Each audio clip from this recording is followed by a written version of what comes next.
अथांग पसरलेला सागर किनारा आणि या किनाऱ्यावर वाळू तयार करण्यात आलेली कलाकृती। रत्नागिरीत महाराष्ट्र नवनिर्माण सेनेच्या वतीने मराठी राजभाषा दिन एका आगळ्यावेगळ्या पद्धतीने साजरा करण्यात आला।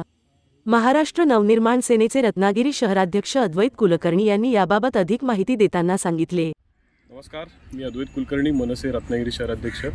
आज मराठी भाषा गौरव दिन आहे आणि महाराष्ट्र नवनिर्माण सेनेतर्फे पूर्ण महाराष्ट्रात मराठी गौरव भाषा दिन हा खूप मोठ्या प्रमाणावर साजरा केला जातो। सन्माननीय राजसाहेबांच्या संकल्पनेतनं हा दिवस साजरा केला जातो, कारण कुसुमाग्रज आपले वि.वा. शिरवाडकर यांचा आज या दिवशी झाला होता आणि ते मराठी भाषेतले एक साहित्यिक, लेखक आणि कवी होते। आपण बहुतांश वेळा त्यांच्या कविता आपल्या पाठ्यपुस्तकातून ऐकलेल्या आहेत।